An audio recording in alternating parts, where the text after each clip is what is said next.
서울광역방송센터입니다. 여의도 초대석, 오늘은 광주 전남의 미래 산업 발전에 대해 얘기해 보겠습니다. 이정현 국가균형발전위원회 전략기획위원장 스튜디오에 모셨습니다. 위원장님 어서 오십시오. 네, 안녕하십니까. 광주 전남 발전 전략 얘기는 조금 뒤에 하고, 윤석열 대통령 방일 외교를 두고 계속 지금 뒷말이 나오는데, 야당에서는 뭐 신을사오적 뭐 이런 얘기까지 나오고, 뭐 국민의힘에서나 대통령실에서는 반일팔이 좀 그만해라, 이거 미래에 위한 결단 아니냐 이렇게 나오고 있는데, 저 개인적으로는 예전에 그 YS가 자주 쓰셨던 그 뭐 구국의 결단 뭐 그런 표현이 생각나기도 하는데, 위원장님은 어떻게 보시나? 이거 뭐 구국의 결단인가요? 아니면 좀 국민 마음을 좀 잘못 읽으신 거 아닌가? 뭐 어떤 쪽인가요? 한일 관계는 워낙 민감한 네. 그러한 사안인데 굳이 저에게 네. 말씀을 한번 해보라고 하면 저는 미래를 위한 결단이다. 한일 관계는 어떻게 풀어도 온 국민들이 다 마음에 협조할 수 있는 답이 나올 수 없는 그런 민감한 문제라고 생각을 합니다. 그런 점에 있어서 저는 미래를 위한 결단이 아니었나. 네. 김대중 대통령이나 노무현 대통령이나 윤석열 대통령이나 국가 최고 지도자 입장에서는 한일 관계에 여러 가지 복잡한 문제가 있겠지만 어쨌든 미래를 위한 그러한 해결점을 찾아가는 것이 아닌가. 저는 그렇게 생각해요. 민주당에서는 뭐 구력 외교 국정조사 한다고 보는데, 이거 뭐 국정조사감이 된다고 보시나요? 아니면은 또 야당 입장에서는 그럴 만도 하다고 봅니다. 네. 그러나 또 이렇게 국정 운영에 대한 국정조사를 네. 어떤 의원 숫자로 해서 밀어붙이기로 할 것 같으면 민주당이 항상 다수당이 되라는 법은 없지 않습니까? 만약에 민주당이 또 말하자면 소수당이 됐을 경우에 문재인 정권 5년 동안 했었던 많은 정책들에 대해서 국민적 의구심을 갖고 있는 것에 대해서 매 사안마다 다 국정조사로 가기로 할 것 같으면 결국 과거에 발목 잡혀서 대한민국의 미래를 위한 이런 중차대한 시점의 국정 운영은 서로 간에 도움이 되지 않을 거라 저는 그런 생각입니다만은 뭐 민주당 입장에서는 충분히 할 수 있는 얘기라고 생각이 듭니다.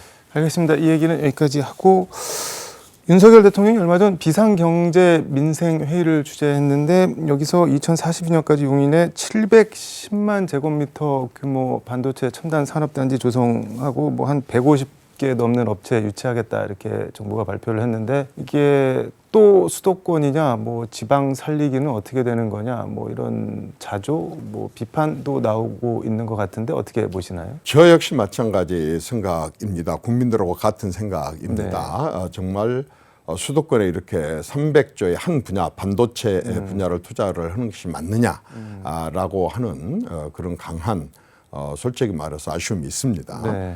그럼에도 불구하고 반도체는 미국과 중국이 거의 전쟁에 가깝게 지금 경쟁을 하고 있고, 특히 그 기술 격차 그 부분에 있어서는 우리가 손 놓고 앉아 있을 수가 없는 상황일 뿐만 아니라 아주 시급합니다. 이것은 우리가 긴급하게 말하자면 새로 투자를 해서 새로운 산업을 벌려야 되는데, 그렇게 하려면 이 반도체라는 게 어깨 근육으로 할 수 있는 게 아니지 않습니까? 두뇌와 여러 가지 만약에 고급 기술이 필요로 한데 그런 인력과 또 거기에 소재, 부품, 장비들이 몰려 있는 곳에서 이렇게 승부를 볼 수밖에 없어서 한 그런 어려운 선택이었다고 저는 그렇게 듣고 있습니다.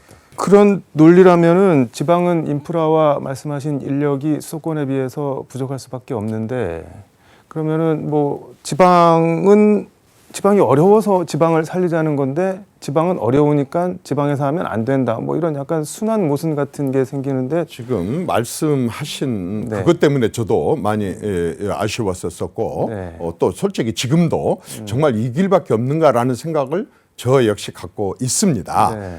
그런데 이번에 반도체에 관해서는 수도권에 이렇게 투자를 하고 반도체 산단처럼 15개 산단을 조성하는데 그중에 14개는 말하자면 비수도권에 배치를 했습니다. 잘 알다시피 우리 광주 같은 경우는 스마트 전자제품 쪽에 이런 쪽으로 해서 MOU를 이미 광주시하고 체결을 했고 또 광주에는 미래형 자동차 단지 100만 평 이 됐었었고, 전라남도 경우는 고흥에 우주 발사체 이 산업단지를 산업공단을 이번에 국가 산단으로 지정을 했습니다.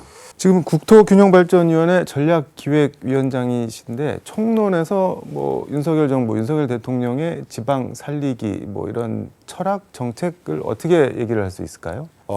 이제 더 지켜봐야 됩니다. 네. 그런데 제가 2월 3일 날 대통령하고 업무 보고를 하면서 장시간 지방자치에 대한 대화를 했습니다. 그분이 지방자치에 대한 생각은 지방자치를 넘어서 이제 지방정부라는 얘기를 들어야 될 정도로 과감하게 재정 예산을 포함한 말하자면은 규제 이런 부분들을 과감하게 지역에서 지역 특성에 맞게 이러한 부분들을 이양을 좀 해야 되지 않느냐. 지금 당장은 아니겠지만 단계적으로 외교와 안보 빼놓고 다 보내야 되는 거 아니냐.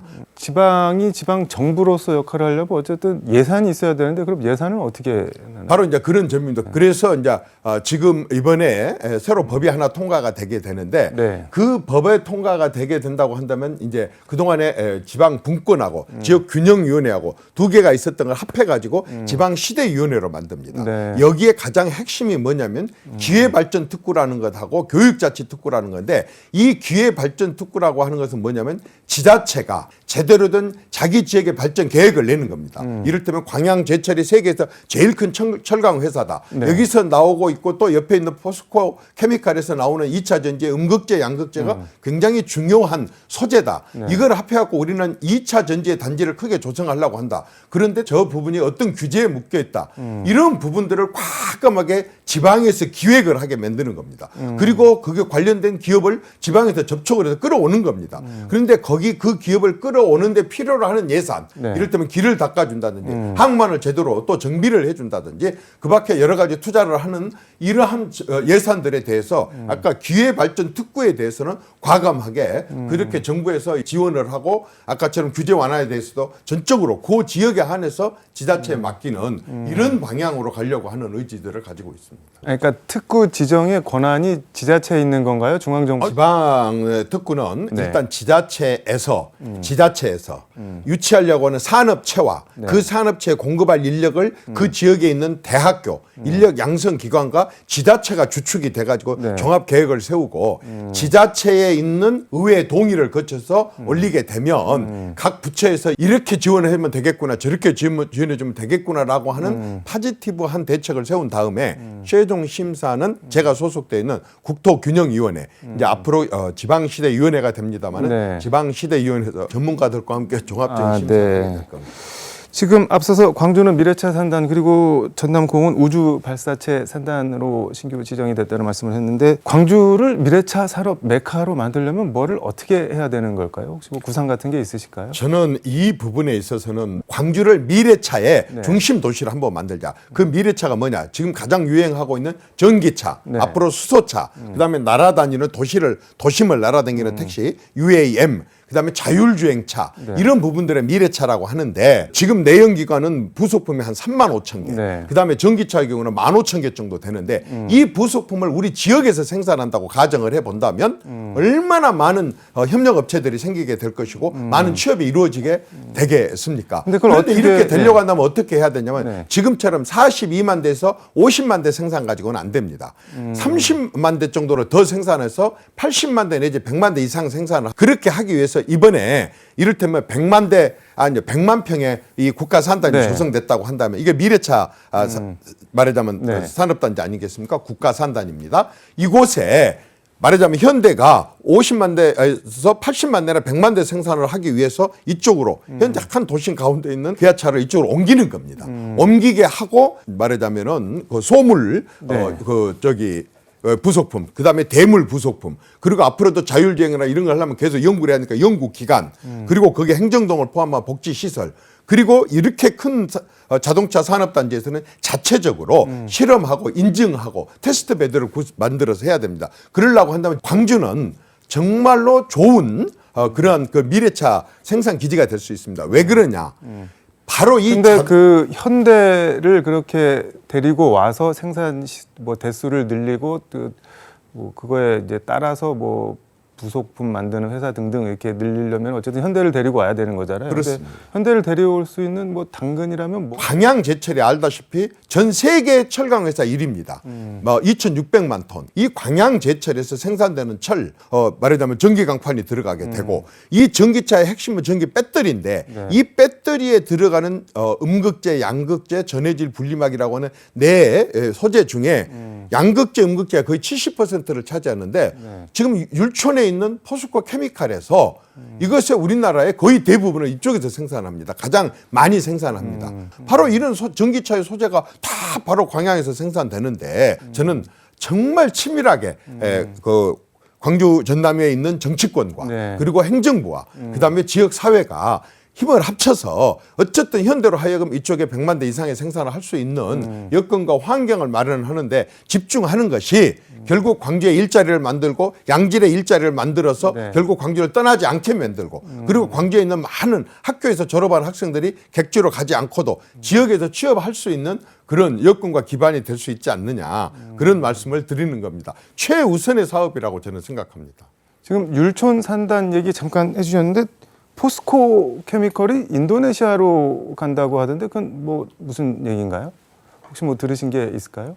그러니까 율촌 산단회가 있습니다. 여기에서 우리나라에서 가장 많은 지금 전기차에 들어가는 그 음극재, 양극재를 생산하고 있는 포스코 케미칼이 있는데 네. 계속 전기차가 늘다 보니까 바로 이게 이제 땅이 더 필요한 것입니다. 네. 한 10만 평 정도의 더 많은 땅이 필요로 하는데 지금 광양 전남 동부권에는 그렇게 10만 평의 땅들이 그렇게 없습니다.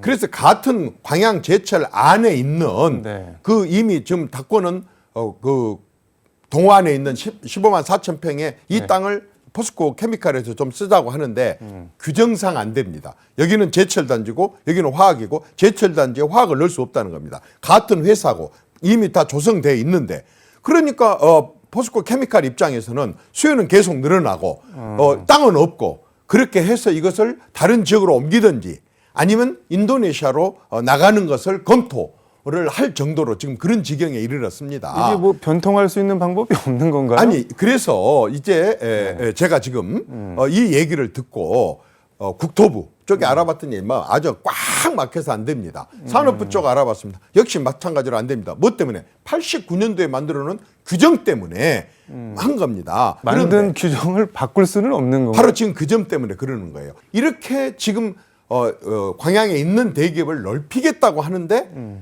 이게 아까 규정 사람들이 만들어놓은 공무원들이 만든 규정 때문에 안 된다는 이게 말이 되느냐라고 해서 국무총리실에 이 문제를 제기를 했고 지금 국무총리실에서 이 문제에 대해서 네. 아주 대통령실하고 굉장히 깊이 있게 논의가 되고 있는 걸로 지금 알고 있습니다. 그래서 어쨌든 우리는 잡아놔야지 네. 땅이 있는데 비워놓고도 그 공무원들이 만들어놓은 규정 때문에 해외로 이게 빠져나가도록 검토를 하게 만든다는 것 자체가 지역의 정치권에 또 지역의 행정하는 사람들로서는 네. 우리가 해야 될 일이 아니라고 봅니다. 그 89년도에 그 규정이라는 게 처음 만들어졌을 때는 만들어진 이유가 있을 텐데 그 바로 뭔가요? 그것입니다. 예를 들어서 어느 단지를 조성을 해놨다고 네. 어떤 목적이 있어서 조성을 해놨는데 나중에 다른 기업들이 들어오게 되면 이게 이제 특혜가 되고 또 다른 투기가 되고 이런다는 겁니다. 그러나 누가 광양에다 15만 4천 평형을 가지고 포스코가 투기를 하고 여기다가 특혜라고 할 수가 있겠습니까? 수도권이라면 또 이해가 갑니다. 수도권은 워낙 땅값이 비싸기 때문에 네. 대기업들이 땅을 조성을 해놓는다고 하면은 그건 굉장하게 이득을 줄 수 있기 때문에 그렇습니다. 알겠습니다. 시간이 다 돼서 광주 전남 미래 발전을 위한 뭐 보관 계획 같은 거 마무리 말씀으로 듣도록 하겠습니다. 저는 광주 지금 전남의 시대가 정말 운이 돌아오지 않았는가 싶습니다. 여러분 생각해 보십시오. 지금 광주 전남에 현대 있죠. 광주에 삼성전자 있죠. 그다음에 GS 있죠. LG 있죠. SK 있죠. 한화 있죠. 그리고 롯데 케미칼이 들어와 있습니다. 그리고 광양제철하고 지금 나주에 있는 한전에 이 대기업들이 이렇게 많이 들어와 있습니다.